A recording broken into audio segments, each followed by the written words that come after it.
দেখতে দেখতে মেয়ে দুটো কেমন চোখের সামনে বড় হয়ে গেল। এবার তো ওদের বিয়ের ব্যাপারে ভাবতে হবে। কথাটা মন্দ বলনি। দেখো, আলোর জন্য যদি একটা ভালো ছেলে পাও। সে কি কথা? বড় মেয়ে থাকতে আগে ছোট মেয়ের জন্য কেন ছেলে দেখবো? আগে তো কাজলের বিয়ে হবে, তবে না আলোর বিয়ে। দরদ দেখে বাঁচে না, যেমন নাম তেমনই গায়ের রং। তোমার ওই কালো কেলটি মেয়েকে কে বিয়ে করবে? আর ওকে বিয়ে দিতে আমি কারি টাকা খরচ করতে পারবো না। এসব তুমি কি বলছো আলোর মা? মা মরা মেয়েটার কি কপালে বিয়েও জুটবে না? তাছাড়া কাজলের মায়ের গহনাগুলো তো আছে, ওগুলো তো কাজলেরই প্রাপ্য। প্রয়োজনে খবরদার, ওই গয়নার কথা মুখেও আনবে না। ওগুলো আমার প্রাপ্য। তাছাড়া ও চলে গেলে আমার বিনা মাইনের কাজের লোকটা যে হাতছাড়া হয়ে যাবে, সে খেয়াল আছে? ছি ছি আলোর মা, তোমার মন এত ছোট? হ্যাঁ, আমার মন এতই ছোট। এবার বসে না থেকে কাজে যাও। হতচ্ছাড়িটা যে কোথায় গেল? এই কাজল,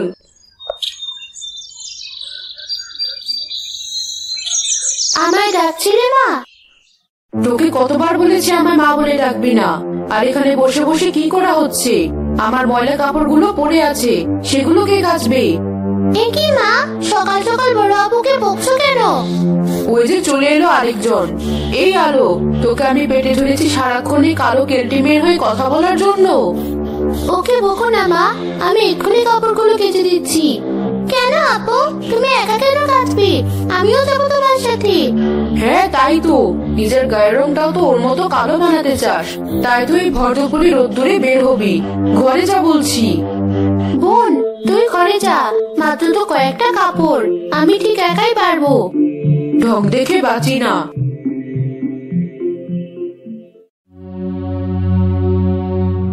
আপু, বুঝি না মা কেন সারাক্ষণ তোমার সাথে এত খারাপ ব্যবহার করে। আমার খুব রাগ হয়। ছি আলো, বড়দেরকে নিয়ে সব বলতে নেই। তাছাড়া মায়েরা যা বলে তা আমাদের ভালোর জন্যই বলে। এবার তুই ঘরে যা, আমি পুকুর থেকে কাপড়গুলো কেচে আনি। সে তুমি যাই বলো, মায়ের এমন আচরণ একদম সহ্য হয় না। তুমিও তো এই বাড়ির মেয়ে, তাহলে আমি পরের বেবি হয়ে বসে থাকবো? তুমি সব কাজ করবে কেন? আমিও যাবো তোমার সাথে। খুব পাকামো হয়েছে, এবার ঘরে যা বলছি, নইলে কিন্তু আমিও বকবো। বেশ, যাচ্ছি।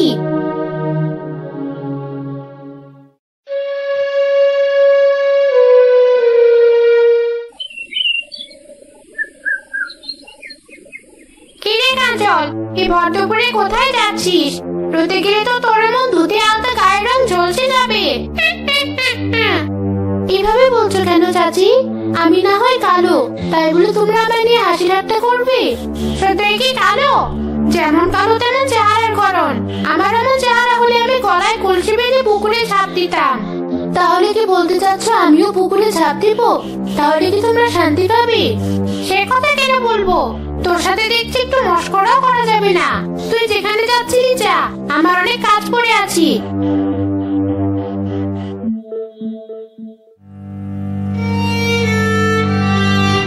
মা, তুমি আমায় ছেড়ে কোথায় চলে গেলে? যখন চলে গেলে আমায় কেন সাথে করে নিয়ে গেলে না? এমন কুৎসিত চেহারা নিয়ে আমারও যে বেঁচে থাকতে ইচ্ছে করে না।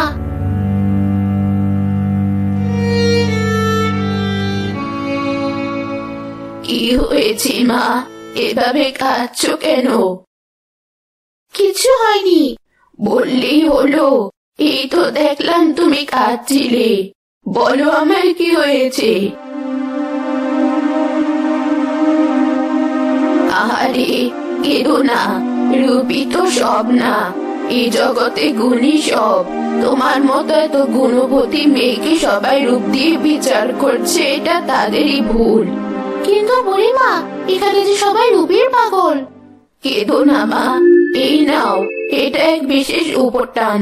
রোজ সকালে ঘুম থেকে উঠেই মুখে মাখবে, দেখবে তোমার সব কষ্ট নিমিষে দূর হয়ে যাবে।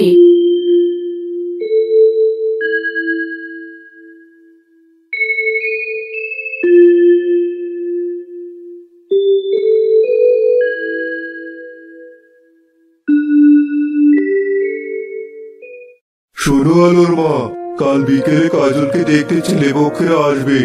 তুমি আর আলো মিলে ওকে একটু সাজিয়ে গুছিয়ে রেখো। সে কি, আজ সকালেই বললাম আমাদের আলোর জন্য একটা ভালো ছেলে দেখো, আর তুমি কিনা ওই অভাগী কাজলের জন্য সম্বন্ধ এনেছো? দেখো রেহানা, মুখ সামলে কথা বলো। ভুলে যেও না, ওই অভাগে আমার নিজের মেয়ে। তাছাড়া আমি কি করব না করব সেটার কৈফিয়ত আমি কাউকে দেবো না।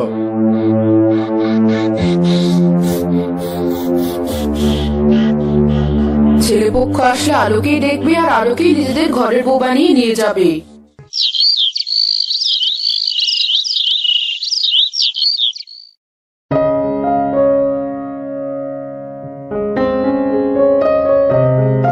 ছোটবেলা থেকে তো কত কিছুই মুখে মাখলাম, কিন্তু এই পোড়া রং তো কিছুতেই গেল না। বুড়িমার দেওয়া ফোটানটা মাখি, বুড়িমা খুব ভালোবেসে আমায় এটা দিয়েছে।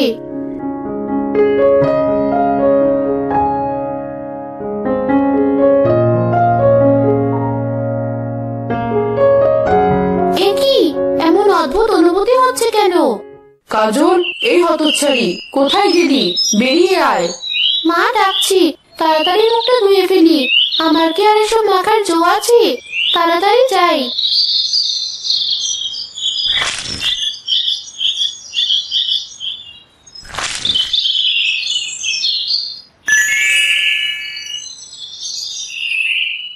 আপু, তোমাকে তো আজ ভারী সুন্দর লাগছে, বেশ ফর্সাও লাগছে। কি যে বলিস, আমি আর ফর্সা? আমি যাই, মাও দিকে ডাকছি। এ কি, কি মেখেছিস মুখে? জামা ঘষা মুখটা মনে হচ্ছে আজ একটু পরিষ্কার লাগছে। আমি তো কিছু মাখিনি। যাই হোক, শোন, আজ বিকেলে আলোকে দেখতে আসবে।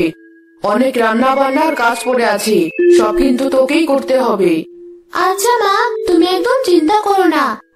বিকেল হতেই ছেলেপক্ষরা বাড়িতে এলে রেহানা বেগম বুদ্ধি করে আলোকে তাদের সামনে পাঠালো।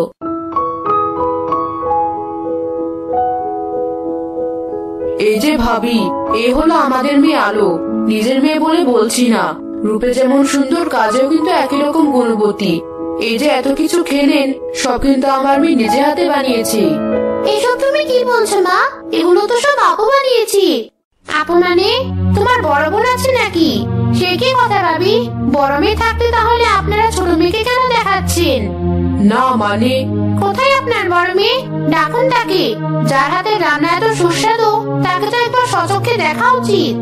উনারা তো ঠিকই বলেছে, ডাকো কাজলকে। কিছু মনে করবেন না ভাবি, আমি নিজেও কিন্তু আপনাদেরকে আমার বড় মেয়ের জন্যই ডেকেছি। এই কাজল, তাড়াতাড়ি আয় তো একবার। আমায় ডাকছিলে মা? কাজল সামনে আসতেই সবাই অবাক হয়ে গেল।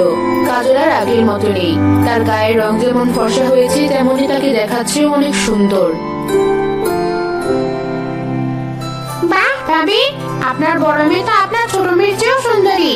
আর আপনি কিনা আমাদের থেকে ওকে লুকিয়ে রাখছেন? আমি নিজেই তো অবাক হচ্ছি। যাই হোক, ওকে আমি আমার ছেলের বউ বানাতে চাই। আচ্ছা ভাই, আমরা আজ আসি।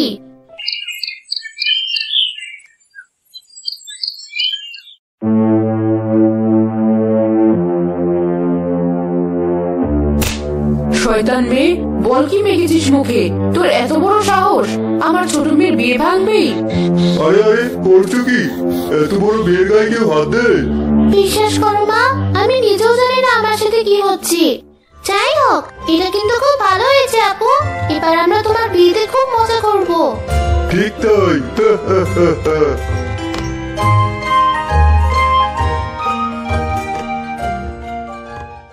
এই মেয়ে ঠিক কিছু মেখেছে, না হলে একদিনের মধ্যেও এত সুন্দর হয়ে গেল কি করে?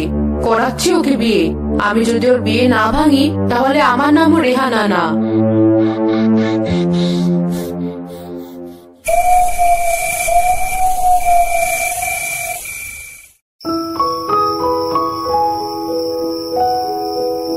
ধন্যবাদ বুড়িমা। আমি জানি না কে তুমি, তবে তোমার এই উপটানে যে জাদু আছে তা আমি বুঝতে পেরেছি। তাই তো তোমাকে উপটান মেখে আজ আমি এত সুন্দর হয়ে গেছি। আচ্ছা, তাহলে সব জাদুই উপটানেই আছে। আজই আমি উপটান চুরি করব, আর এটা মেখে আমিও আরো সুন্দর হব। হা হা হা হা।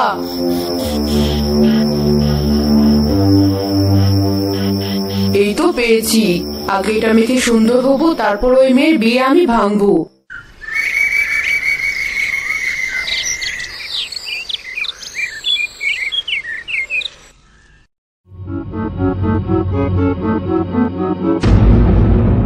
মরে গেলাম, কে কোথায় আছো? বাঁচাও আমায়। এ কি, এসব কি মেখেছো? ঠিক হয়েছে, এতদিন কালো হওয়ায় বড় আপুকে অনেক কথা শুনিয়েছো, আজ নিজের মুখটাও পুড়েছে। ছি আলো, এভাবে বলতে নেই, মায়ের নিশ্চয়ই অনেক যন্ত্রণা হচ্ছে। দাঁড়াও মা, আমি এক্ষুনি তোমার জন্য পানি আনছি।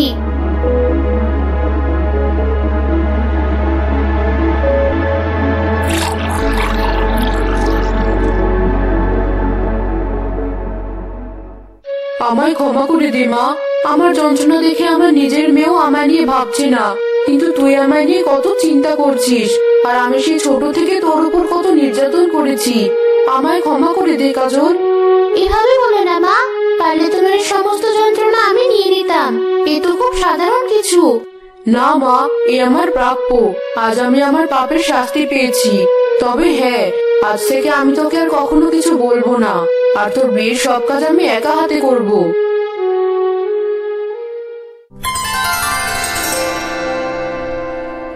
মা আগের মতো হয়ে গেছে, দেখলে তো মা, অন্যের খারাপ করতে চাইলে তার নিজেরই খারাপ হয়। কি বলেছিস?